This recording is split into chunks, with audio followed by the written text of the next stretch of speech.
Part 1. You will hear a man telephoning a sports club to ask about membership and facilities. First, you have some time to look at questions 1 to 4.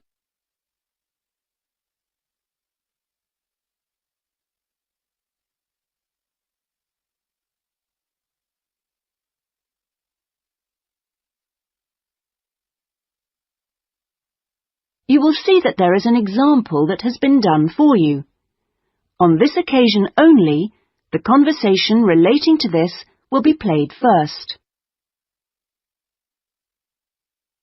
Good morning. Sorry, it's gone 12. I'll start again. Good afternoon, Kingswells Sports Club. How can I help you? Oh, good afternoon. I was wondering if you could give me some information about membership and facilities. The name of the sports club is Kingswell, so Kingswell has been written in the space. Now we shall begin. You should answer the questions as you listen, because you will not hear the recording a second time. Listen carefully and answer questions 1 to 4. Good morning. Sorry, it's gone 12. I'll start again. Good afternoon, Kingswells Sports Club. How can I help you? Oh, good afternoon. I was wondering if you could give me some information about membership and facilities. Of course. What would you like to know? Do you have tennis courts, for example? No, I'm afraid we don't. We're primarily a golf club. What about football? I heard you had a team. No, I'm sorry. Perhaps you're thinking about Fresham Sports Centre. Oh, right. I know it. I played badminton there. Have you? They've got a lot of facilities we don't have, and vice versa. We do have a Keep Fit studio, which is very popular with members, and then as well as that, there's swimming, of course. That's good. I like to swim every day.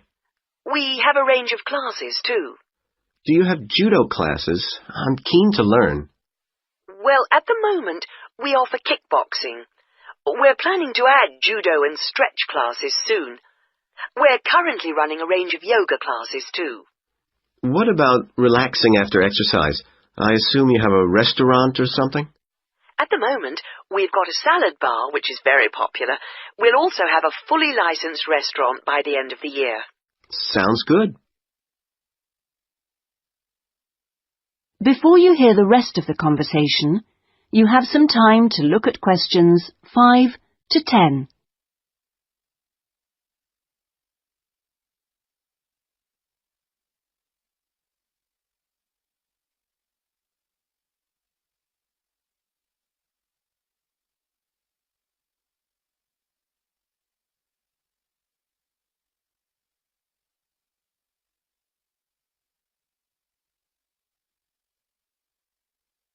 Now listen and answer questions 5 to 10.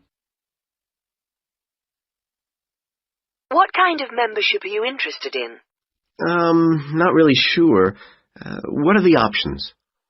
Well, there are 3 different membership schemes. I see. What's the difference? Well, the first one's called Gold, and you can use all the facilities at any time of the day or week. You can also join in as many classes as you like for free. That sounds good. Is it very expensive? Well, you pay a £250 joining fee, and then it's £450. Oh, no, I'm sorry. It's just gone up by £50. Sorry about that.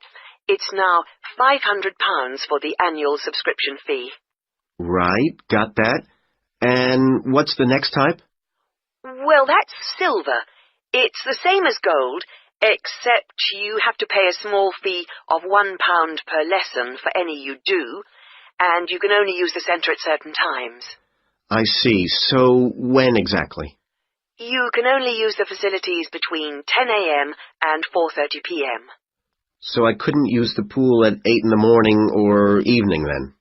That's right. Okay, and the price for that? Is the joining fee the same as for gold?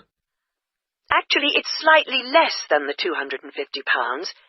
It's £225, but the annual fee is only £300. Does that sound more like what you want? Well, it's still rather more expensive than I thought. I'm a student here in England, and I'm only here for 6 months. Ah, then the bronze scheme would probably suit you best. How is that different? Well, some of the facilities have restricted use. And do I have to pay for classes? Yes, it's £3 for each class you join. I see. And what are the hours then? Between 10:30 and 3:30 weekdays only, and you pay a £50 joining fee. The annual fee is £180. It works out at £15 a month, so that would be quite a lot cheaper. Oh, that should be all right. I could come in my free periods. What do I have to do if I want to join?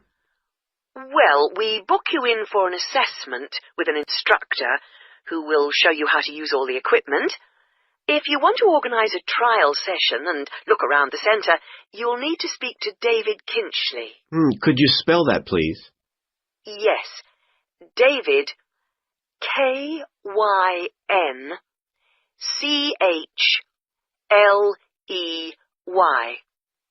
I'll give you his direct line number.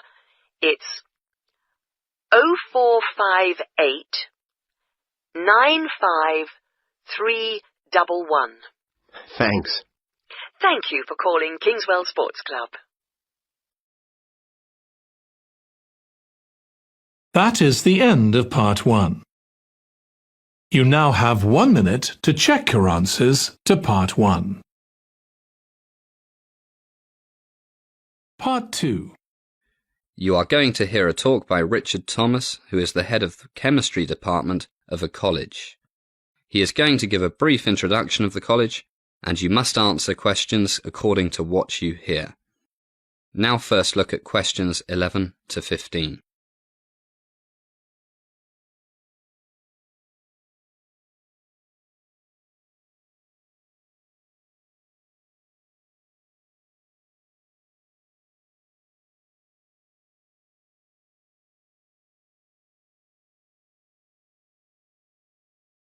Good morning, everybody, and welcome to Royal Hospital College.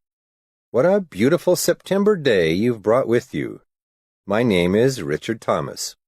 I'm the head of the chemistry department, and today it's my pleasure to introduce our wonderful college to you. Normally, the dean, Professor John Thomas, yes, we share the same surname, likes to do this, but unfortunately he has a bad case of flu, so he's doing the sensible thing and staying in bed. He sends his apologies, but you'll be meeting him soon, so no big problem. I'm sure you are all so excited at the thought of studying here that you have read all about the history of our school. But for those who haven't, I'll give you a brief summary as we walk around.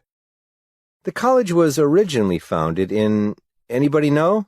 Yes, 1694 by William and Mary of Orange. Can you remember your high school history? Right. William of Orange was a Dutch prince, married to King James II's eldest daughter, Mary.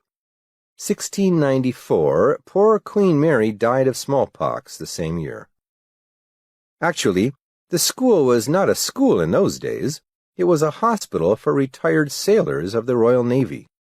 And it wasn't here, in the beautiful countryside of East England. It was located in what is now East London, on the banks of the River Thames. Back in those days, it was also in the countryside, but London grew and grew, and by the end of the 19th century, it was surrounded by houses and smoky factories. So, after the Second World War, a New Zealand millionaire named Sir Gifford Reed kindly gave the school £65 million to move to here.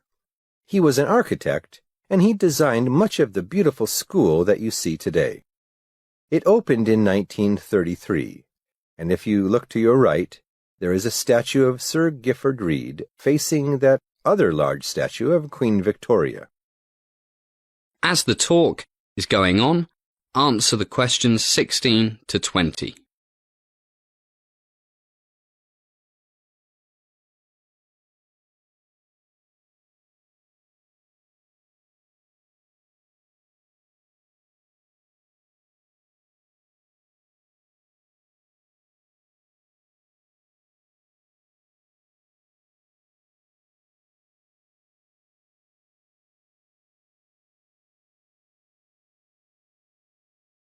Okay, let's jump back to the 1700s.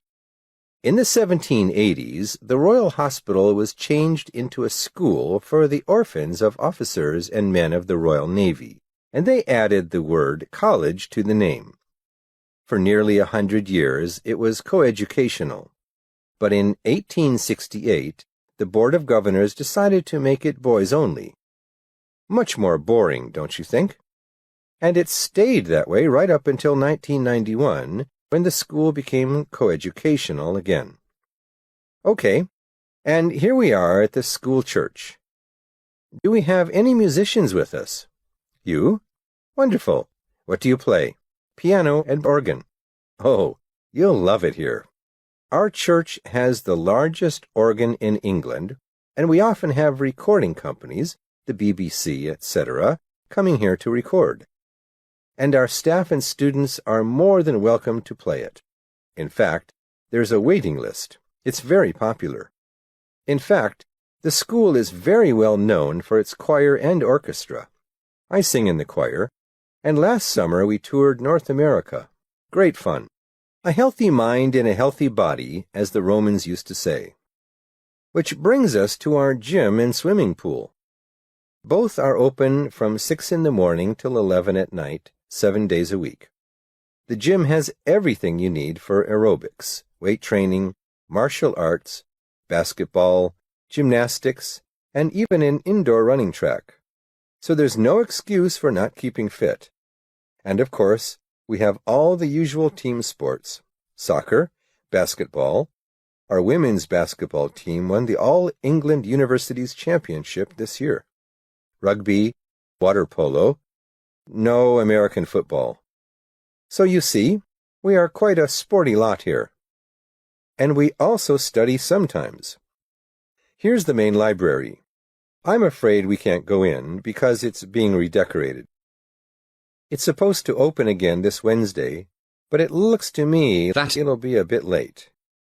And here's the coffee shop. Why don't we stop here for a drink? Agree? Jolly good.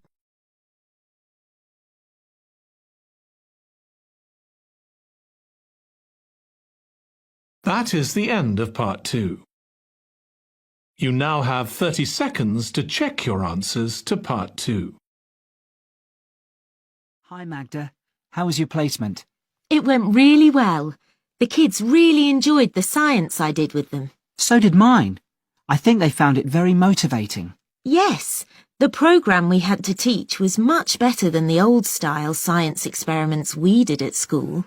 Yes, though I don't understand why the children should have to build a model of a steam engine.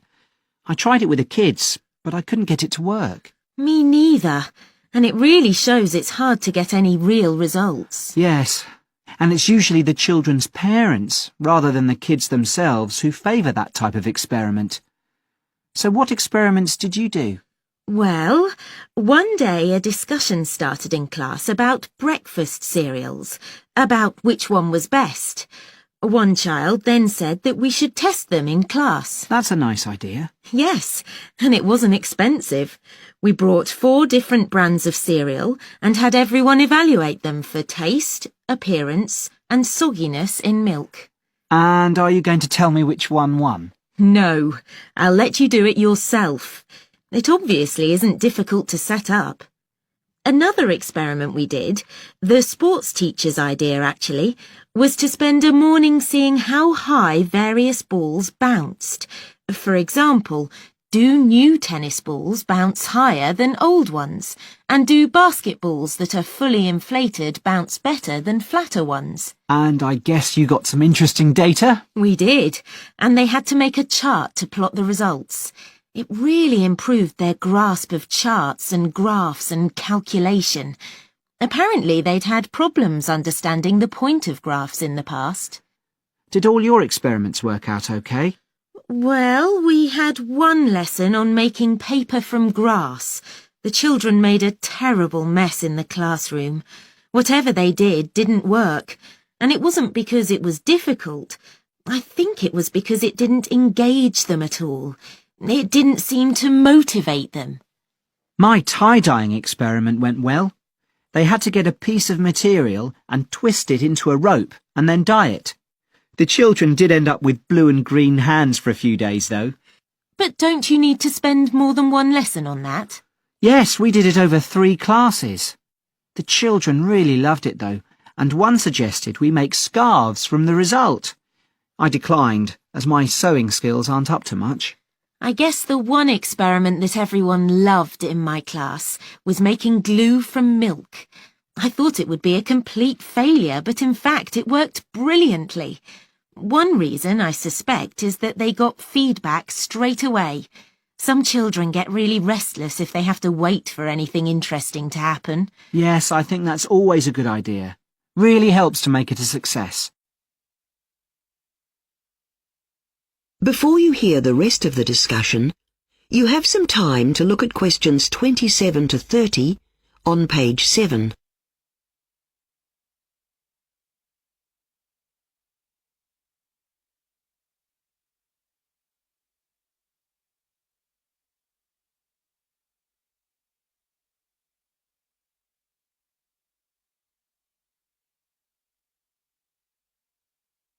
Now listen and answer questions 27 to 30.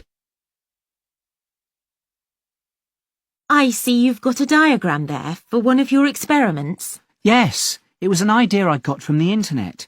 It was very easy and straightforward to set up. The idea is to make a condenser to extract essences from plants. The large container's made of metal. Right, and that holds the hot water? That's right, and it has a strainer which sits inside it. This is where you put the plant matter. We use plants like rosemary, as the essence you can extract is quite strong. So what's the container right at the top? It's made of glass. It's where we put the ice. The glass container has a drip tip at the bottom. What's that for? It's where the essence collects. Where does the essence go then? Into the dish at the bottom. It's made of pottery. Sounds good. I might try it with my class. That is the end of section 3. You now have half a Everyone, minute to today's check your talk on answers. fossils and their preservation here at Green Mountain Fossil Park. Our goal is to give you an overview of how fossils are formed and classified, as well as how you can acquire them as souvenirs. Let's start with the 3 main types of fossils found here. The first type is transitional fossils, which are quite rare. These fossils display characteristics that bridge the evolutionary gap between ancestral species and their modern descendants. A well-known example would be fossils that show traits of both dinosaurs and birds. Next, the second type is actual fossilized remains of ancient organisms, which is categorized under preserved ones.